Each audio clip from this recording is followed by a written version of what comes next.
By early 1943, the Japanese Empire was at its height.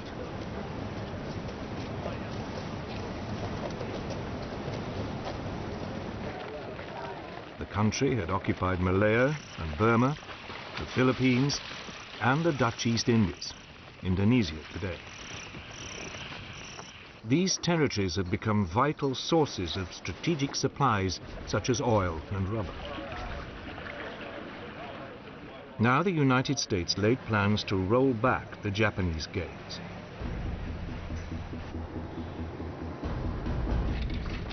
The aim was to cut the country's supply lines by seizing the occupied territories. Japan could then be gradually strangled to death.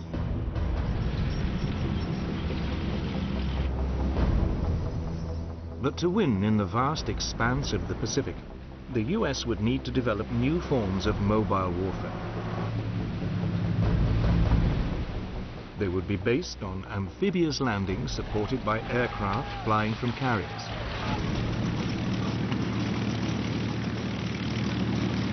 The Japanese, unable to match American firepower, resorted to increasingly desperate measures.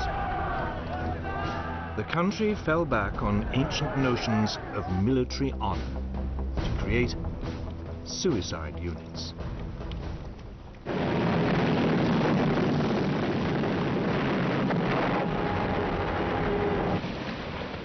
The result would be a terrible loss of life.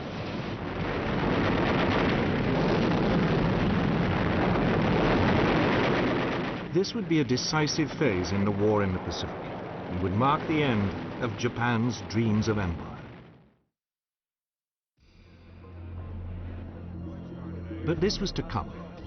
Back in the spring of 1943, the US military chiefs faced a dilemma. They had been presented with two options for the defeat of Japan. The flamboyant US Army General Douglas MacArthur, commander of the US and Australian forces in the Southwest Pacific, favored a primarily land-based route. His idea was to seize the Solomon Islands, Papua New Guinea, and the Philippines. They could then be turned into a strategic barrier that would cut off Japan from its newly conquered lands in Burma, Malaya, and the Dutch East Indies. Japan would be starved into surrender. Equally importantly, this plan would mean MacArthur could repay a debt. Earlier in the war, he had been kicked out of the Philippines by the Japanese, and he had promised to return to liberate the country. But the US Navy had a different idea. It would bypass the heavily defended Solomon Islands, Papua New Guinea, and the Philippines. Instead, it would seize a string of much smaller islands scattered across the Central Pacific and close to the Japanese homeland. Rather than a barrier, the US would have a series of strategic bases from which to attack Japan's supply lines.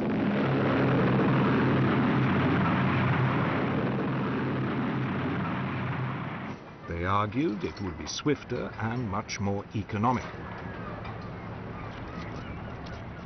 The American military command put off the decision. Both the Army and Navy were told to go ahead.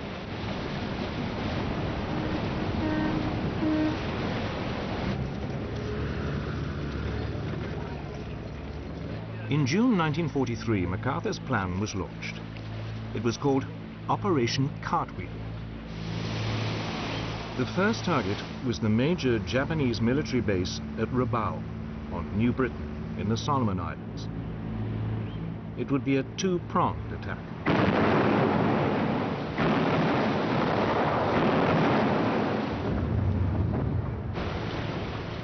The eastern prong fought its way up through New Georgia and Bougainville.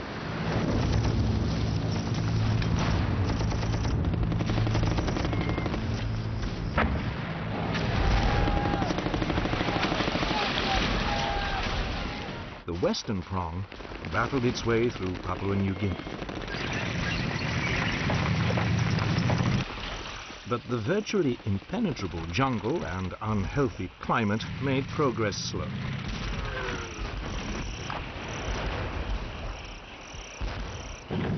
It was nearly 9 months before the pincers met, and the Japanese base at Rabaul was isolated.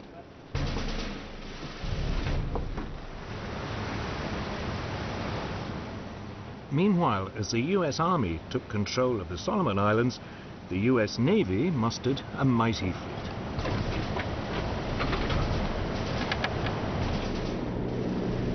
It included the first 4 of the brand new Essex-class aircraft carriers. They were bigger and faster than anything before.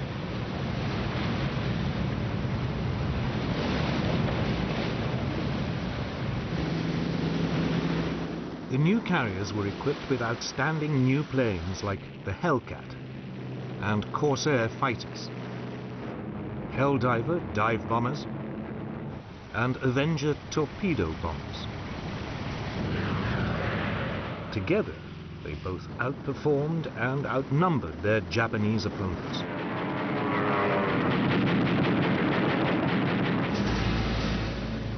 The Navy's first targets were the Japanese garrisons on the coral atolls of Tarawa and Makin in the Gilbert Islands. These were close to some of the most important supply routes across the Pacific.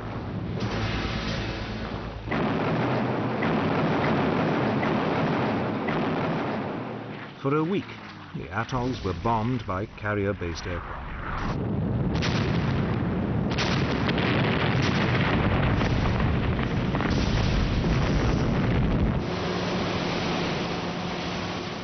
Then, on November the 20th, 1943, there was an amphibious landing.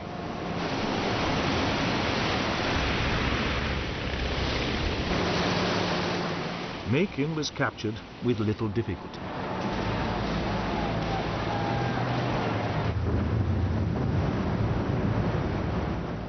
But Tarawa was a different story.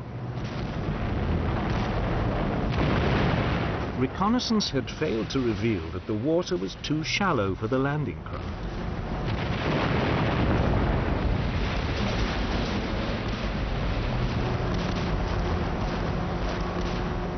As the Marines waded ashore, they came under intense fire.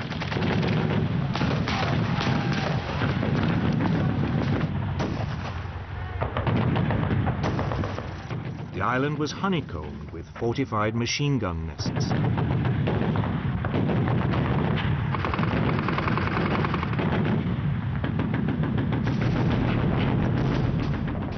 US troops who made it to dry land were pinned down on the beach.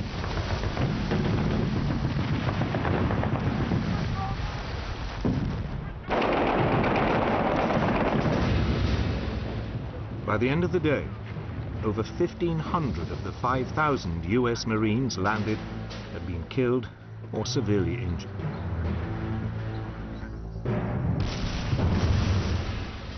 Over the next 2 days, frontal assaults pushed the Japanese back inch by inch.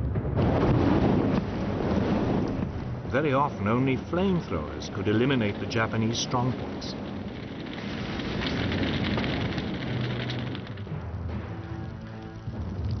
It took 3 days before the last pocket of Japanese resistance was wiped out.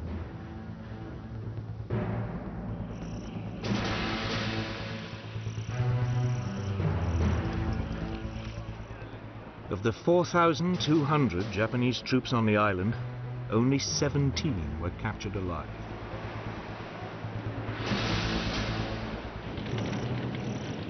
Tarawa was a terrible forerunner of what was to come.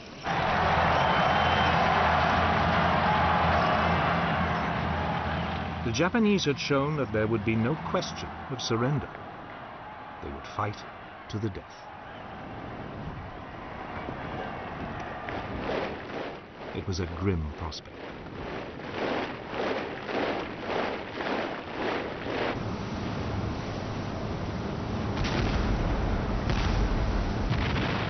In January 1944, America's naval offensive in the Pacific moved on to the Marshall Islands.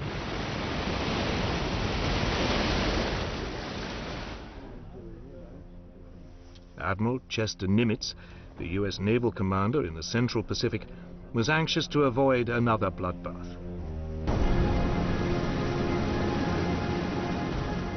So, aircraft from his carrier force bombed Japanese airfields on the islands for nearly 2 months.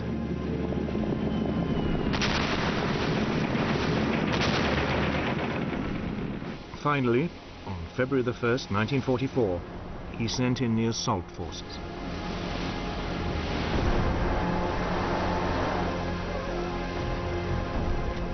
The flat and open island of Roy was quickly overrun.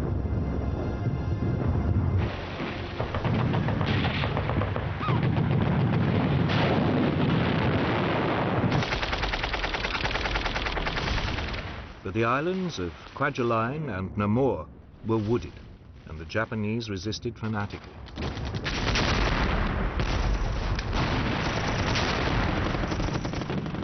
US forces used flamethrowers and explosives.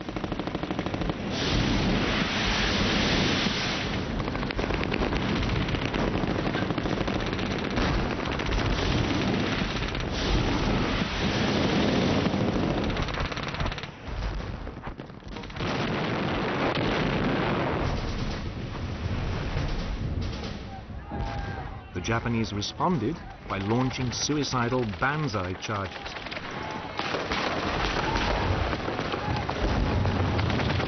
But the US forces now knew what to expect. The Japanese were beaten back.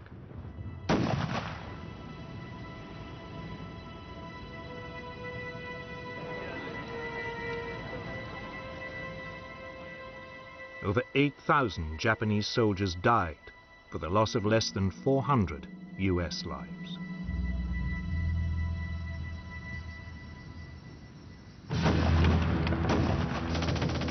Atoll after atoll in the Marshall Islands now fell to the US advance.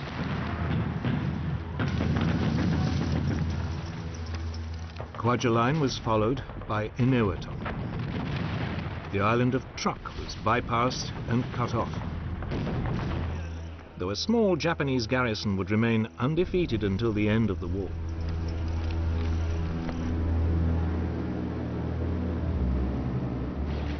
The way was now clear for the next push, 1,000 miles west towards the Mariana Islands. If captured, the islands would put the Japanese mainland within range of US heavy bombers.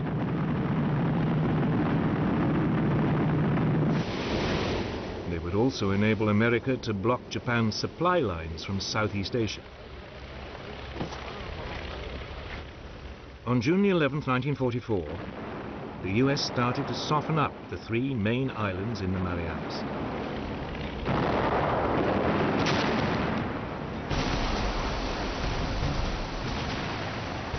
Four days later, Marines stormed the beaches of the northerly island of Saipan.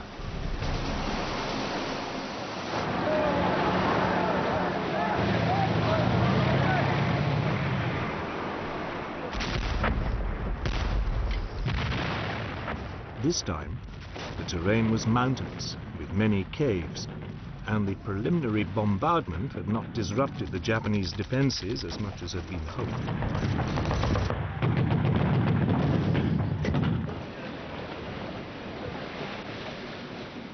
Nevertheless, by the end of the day, the American bridgehead was secure.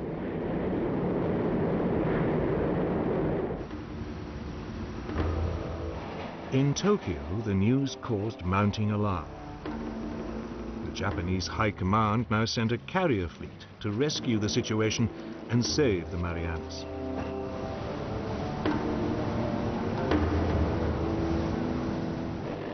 But the task force was spotted by US submarines. The Americans sent their main carrier force to intercept the Japanese.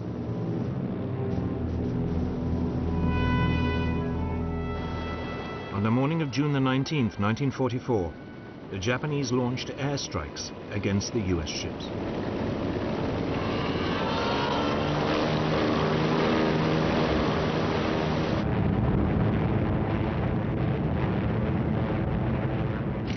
But US radar saw them coming.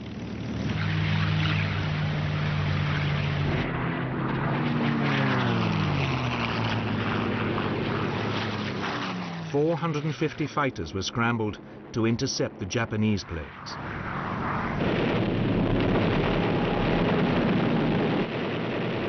It turned into the largest aircraft carrier battle ever fought.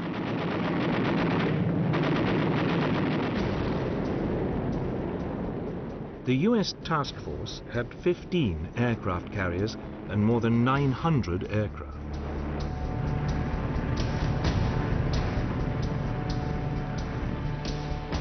Ranged against it, the Japanese had 9 carriers and nearly 500 aircraft.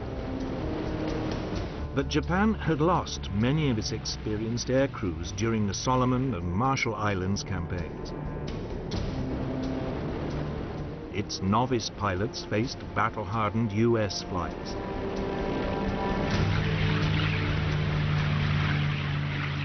The Japanese were outgunned and outfought.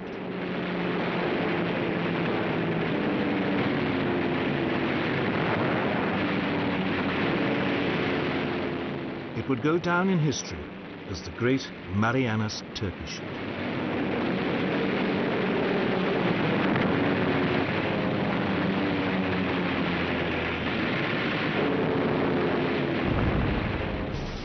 Half an hour into the battle, a torpedo from a US submarine hit the newest and largest Japanese carrier, the Taiho, while she was still launching aircraft.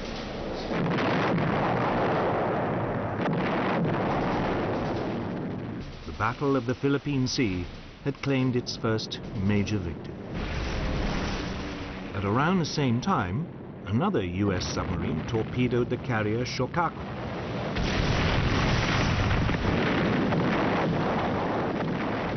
She was completely destroyed. Nevertheless, the Japanese commander decided to continue with the operation, hoping to stop further US landings in the Marianas.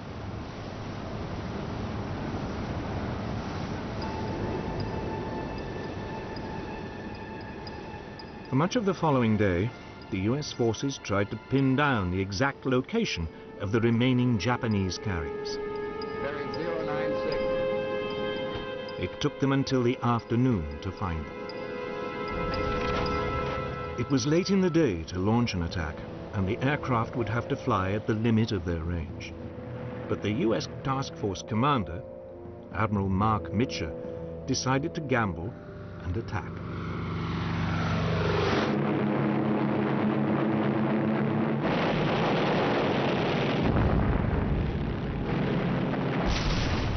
A third Japanese carrier, the Hayo, was hit and sunk. The Japanese had lost over 300 aircraft.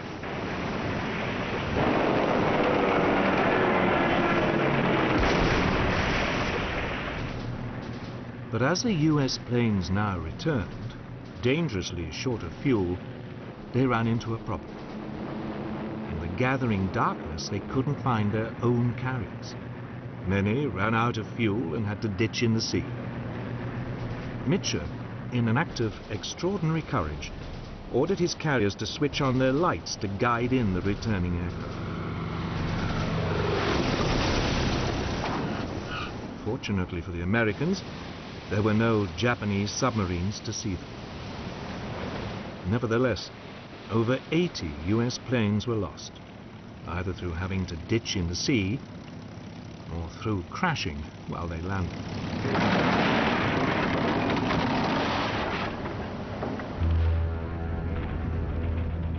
But Japanese losses had been even greater. 3 carriers and most of the aircraft needed to equip its remaining carrier fleet were gone. From now on, the United States Navy would dominate the Pacific, striking when and where it wanted.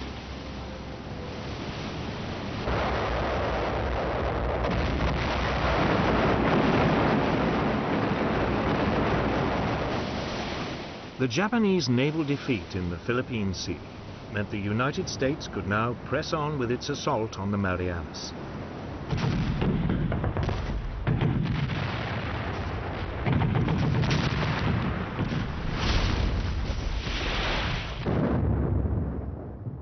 The Japanese forces on Saipan held out for 3 weeks before they were overcome on July the 9th, 1944.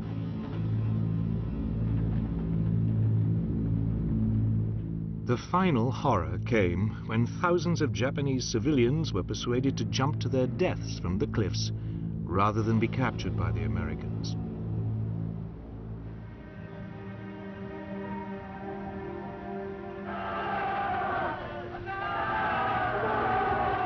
The last Japanese troops then launched their now inevitable suicide charge.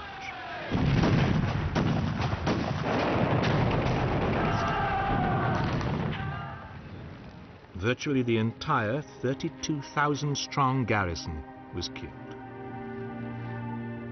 Over 3,000 Americans also died.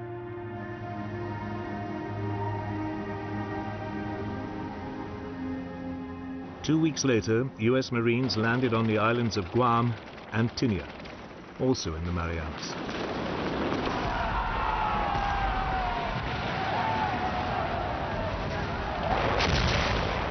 Once again, they faced suicidal Japanese counterattacks.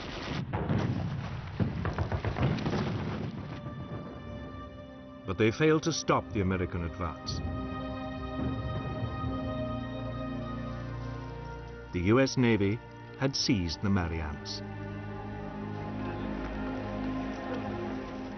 Both the US Army and Navy offensives had now completed the first phase of their separate strategies to isolate Japan. The US military planners now had to make a choice. Should they continue to back MacArthur's strategy and move on to the capture of the Philippines? Or should they go with the naval plan and send a fleet across the Pacific to seize Taiwan or the Ryukyu Islands?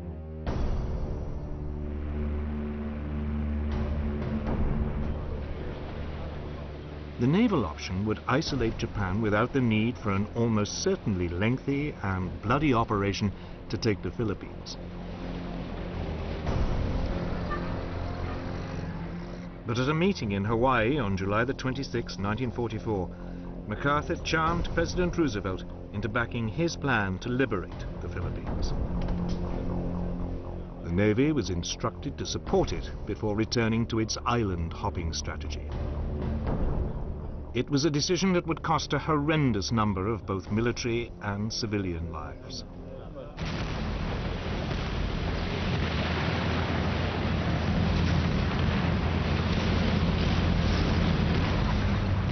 The following month, US forces landed on the Philippine island of Leyte.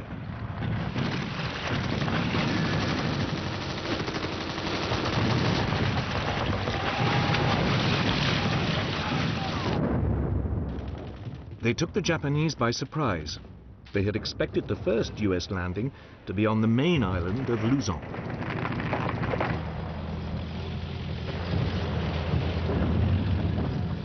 Within hours, MacArthur was striding ashore with press photographers in attendance. He later made a broadcast to the Philippine people. I see that the old flagstaff still stands. Have your troops hoist the colors to its peak, and let no enemy ever haul them down.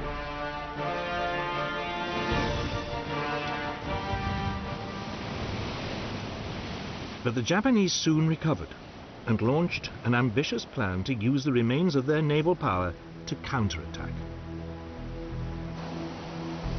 Operation Show, meaning victory, was typically complex. The main strength of the Japanese fleet was divided into two groups to form a pincer. One pincer would approach through the San Bernardino Straits and attack the US landing from the north. The second would come in through the Surigao Straits and attack from the south. Meanwhile, a decoy group of Japan's last 4 carriers would approach the Philippines from the northeast, hoping to lure away the main US carrier force covering the landing. The northern arm of the Japanese pincer came under air attack almost immediately.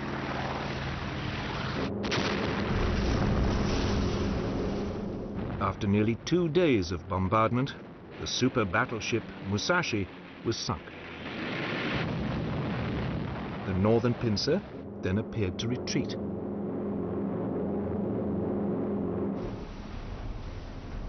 It was now that the US commanders got into a muddle. The man in charge of the main carrier force covering the landings was Admiral William Bull Halsey.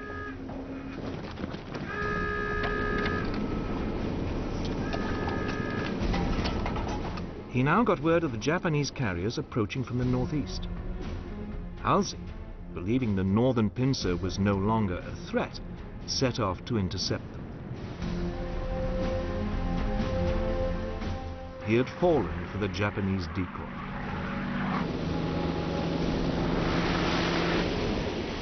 The force protecting the US landing was now severely weakened.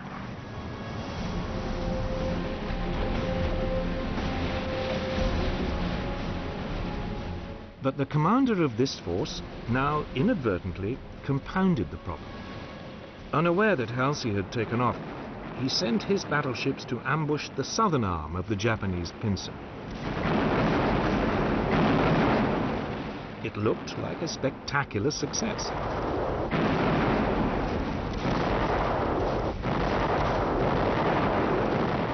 But then disaster struck.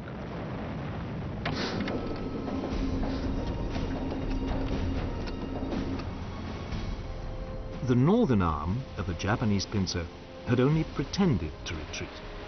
Under cover of darkness, it turned round and headed back. It then attacked the hugely depleted force protecting the US landing. Only a handful of small escort carriers and destroyers faced the Japanese super battleship Yamato and 3 other battleships.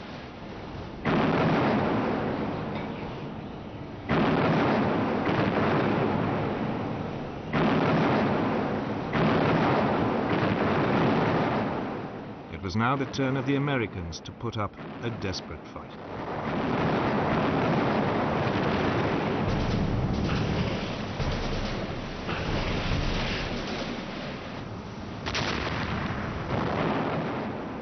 The Japanese tactic had caught the US aircraft unprepared. They were armed with high explosives for land operations rather than armor-piercing bombs for ships.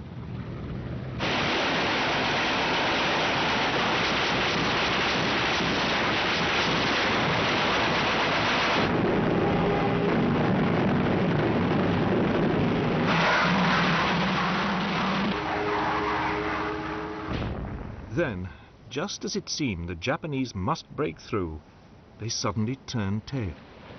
Their commander had worried he was sailing into a trap.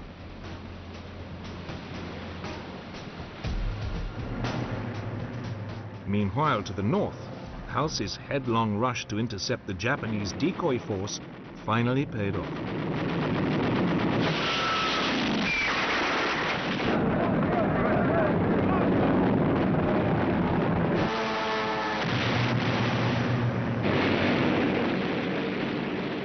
On October the 25th, 1944, all 4 Japanese carriers were sunk.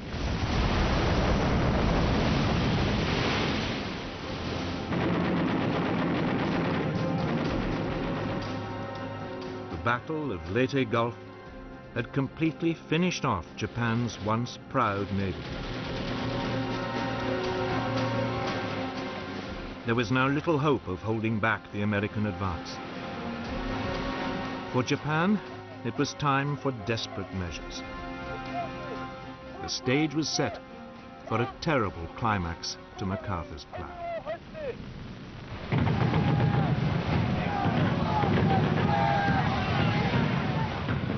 By the autumn of 1944, the Allies had isolated the Japanese forces in the Philippines.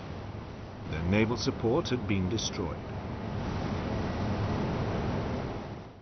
Japan needed a new tactic if it was to hold back the American advance.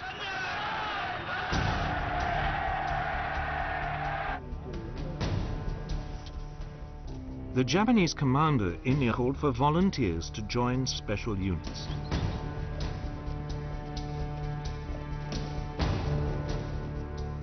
They were called the kamikazes, or divine wind, and drew on the Japanese military code of honor that it was better to die than live as a coward.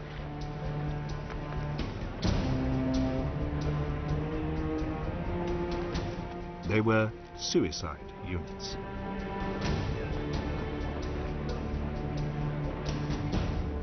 On October the 25th, 1944, the first kamikaze unit took a final ceremonial drink before taking off.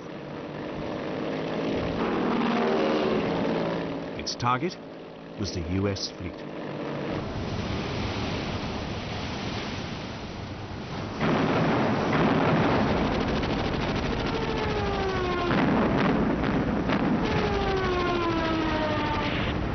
The escort carrier, St. Lo, was sunk, and 2 others badly damaged.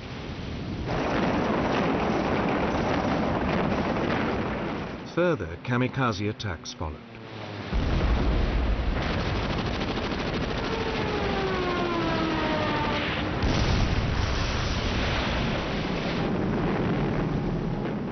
Not all were restricted to the air. The Japanese troops now began strapping mines to their bodies and deliberately diving under US tanks. The American advance through the Philippine island of Leyte slowed.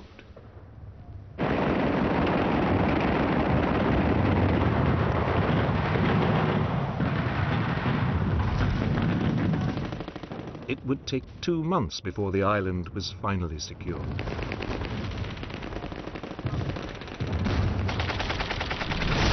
Over 70,000 Japanese troops had lost their lives. The Americans had lost nearly 16,000 men.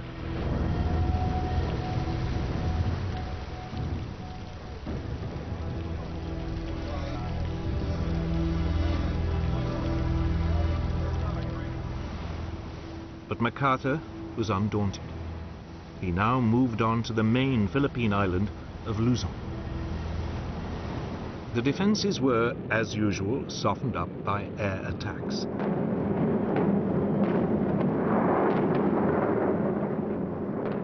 The US troops went ashore virtually unopposed.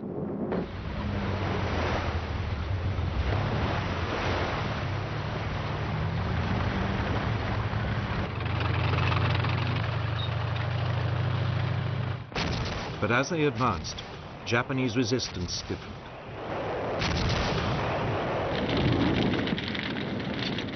Tanks, artillery, mortars, and flamethrowers were used to destroy a succession of Japanese strongholds.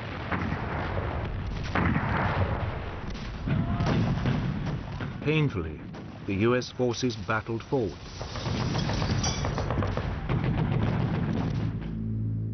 By January the 23rd, 1945, they had reached the major air base of Clark Field, 60 miles from the capital, Manila.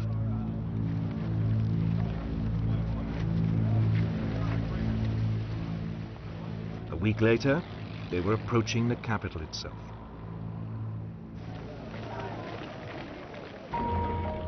Manila was famous for its architectural beauty. The Japanese regional commander had taken a decision to preserve its buildings by not defending it. But the junior Japanese garrison commander disobeyed orders and refused to withdraw. His 20,000 troops pledged to defend Manila to the death.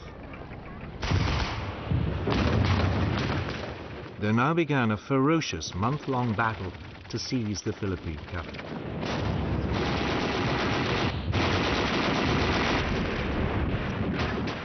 The US troops fought their way into the city.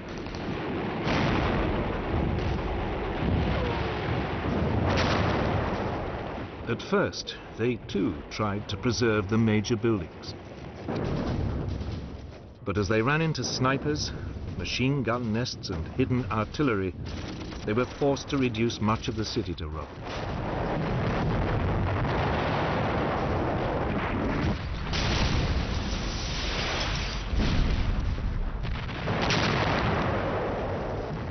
By the end of February, the Japanese defenders had been driven back into the 16th century citadel of Intramuros.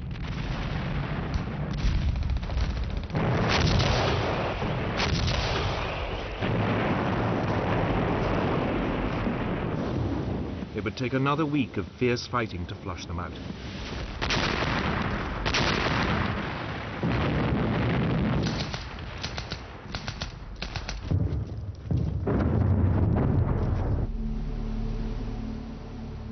Finally, on April 13, 1945, US forces mounted an amphibious attack on Manila Bay's last fortification, Fort Drum, the concrete battleship in the harbor.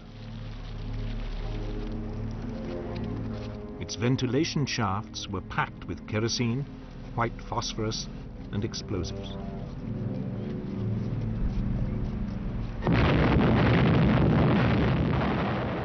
None of the defenders survived.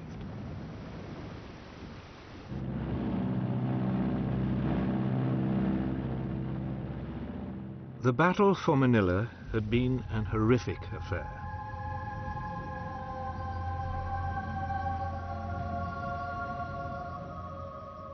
Thousands of Japanese and US soldiers had died.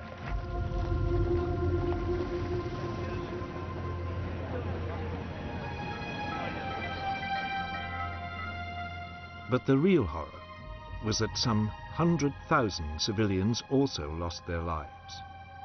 Many massacred indiscriminately by the Japanese during the final days of fighting.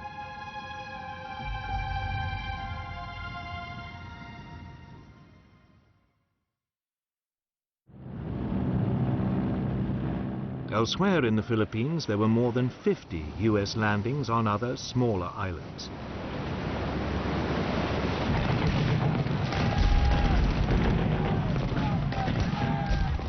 But it would take until the end of the war before the last pockets of Japanese resistance were finally flushed out.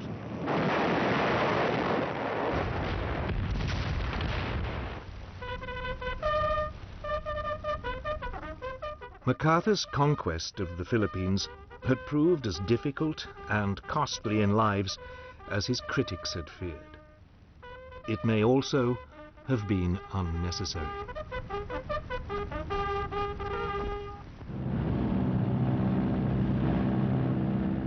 By now, US submarines had virtually cut off Japan from its supply lines, and the Navy was closing in on the homeland itself.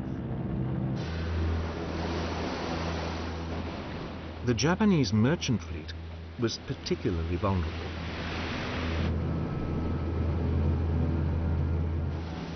It was rarely organized into convoys, and anyway, there weren't enough escort vessels to protect them.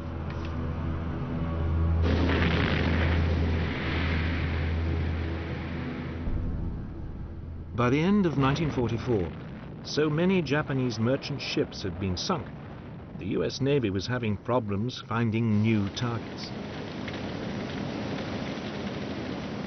US submarines now moved in ever closer to the shores of the Japanese home islands. Japan was being starved of fuel, food, and raw materials.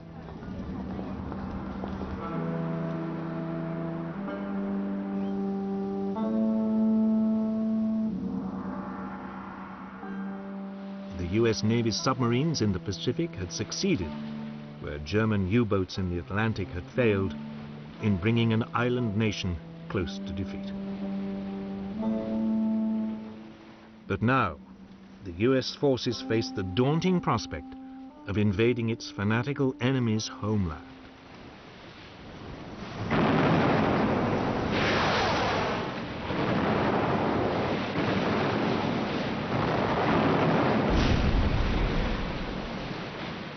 By spring 1945, US forces were closing in on Japan from the south and east.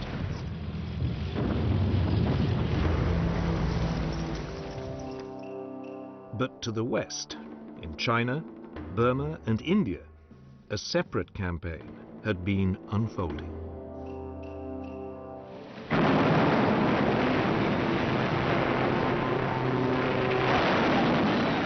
Japan had invaded China in 1937.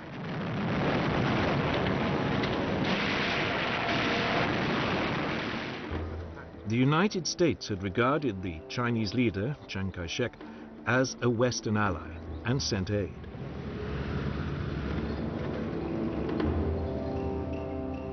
Much of it went in through British-controlled Burma along the so-called Burma Road over the mountains to southern China.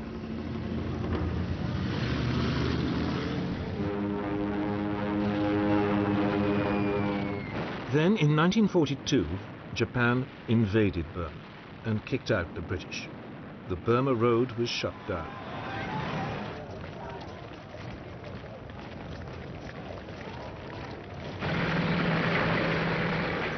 Six months later, Britain launched the first of a series of attacks to retake Burma and reopen the road.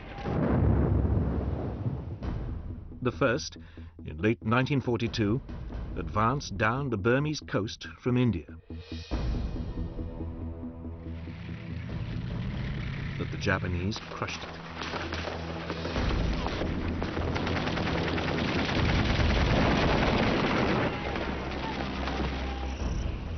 The second, 9 months later, tried a different approach.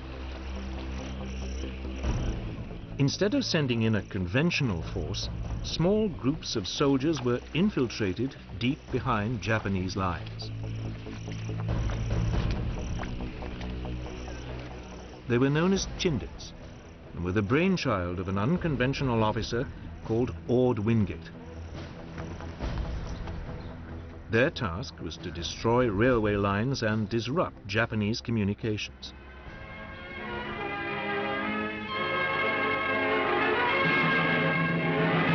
Chindits, that's the name for the guardian statues which stand at the steps of Burmese pagodas. A name from legend that's become flesh and blood, living guardians of Burma's liberty.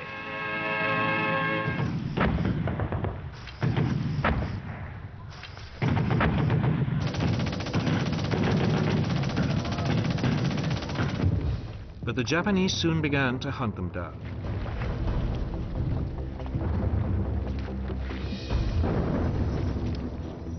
By mid-April 1943, over 1/3 of the Chindit forces had been killed. The remainder were forced back into India.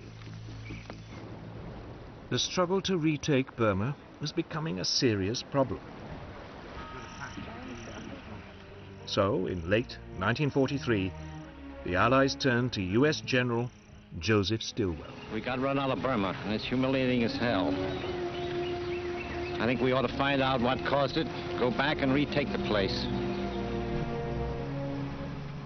Stilwell had spent years helping to overhaul the forces of neighboring China.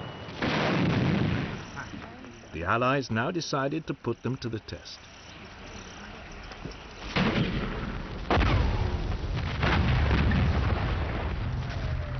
Stilwell's Chinese soldiers, reinforced by an elite US group of jungle fighters known as Merrill's Marauders, would be sent into Burma.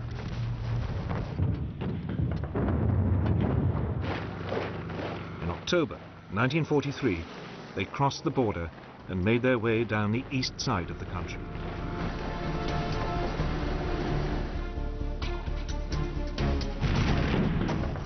Meanwhile, the British India Army launched a diversionary strike along the Burmese coast.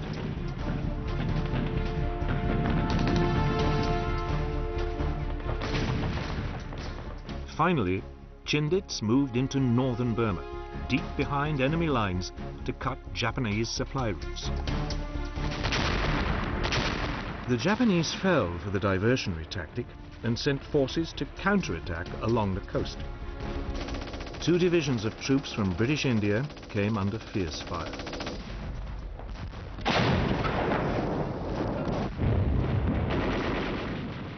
Allied forces stood their ground.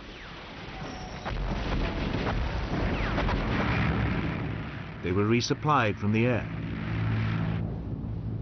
They could now fight back, and 2 weeks later, the Japanese withdrew.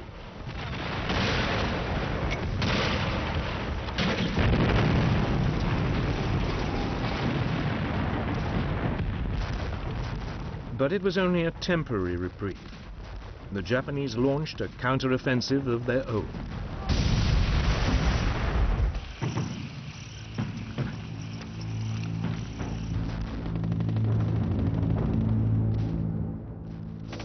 In March 1944, they invaded India in an attempt to disrupt Allied preparations for further attacks. For 2 weeks, there was intense fighting. The towns of Kohima and Imphal were besieged.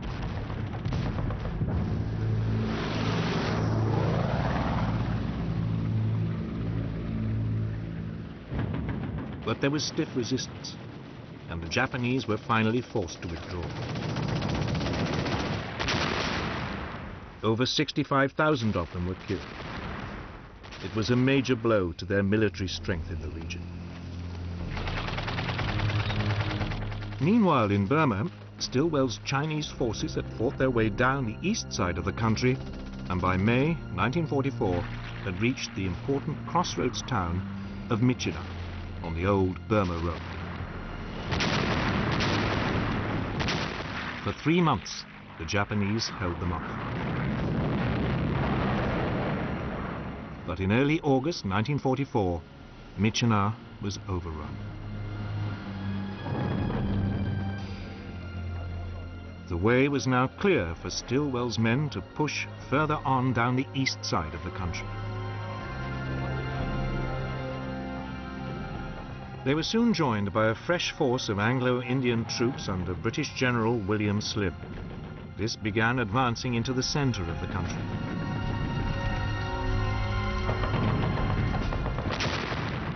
In early March 1945, Slim's forces took the important communications center of Mektila. Soon afterwards, they seized Mandalay.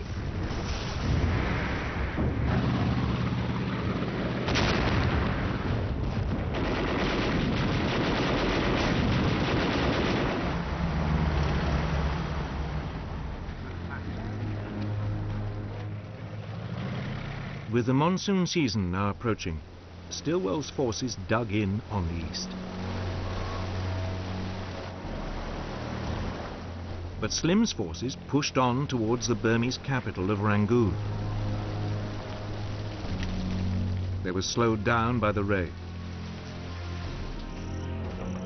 But by early May 1945, the Allied troops were 20 miles north of Rangoon.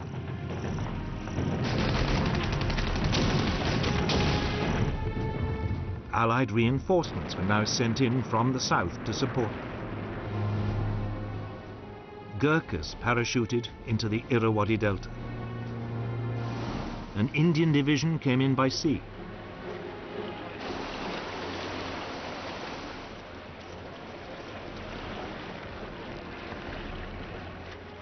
On May the 3rd, 1945, the Allied forces finally entered Rangoon. But the city was empty. The Japanese had pulled out rather than risk being cut off.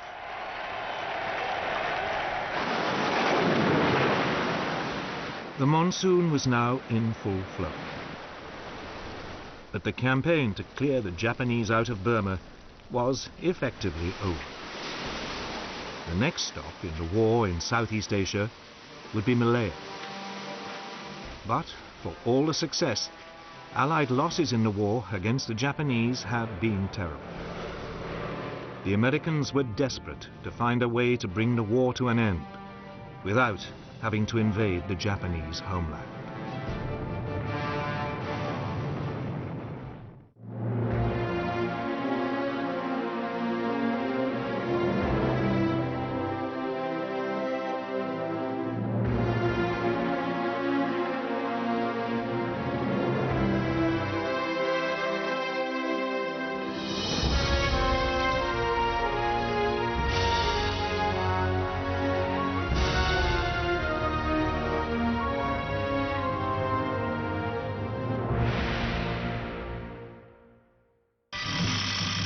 Give any child the right toys, and they too can be a dictator.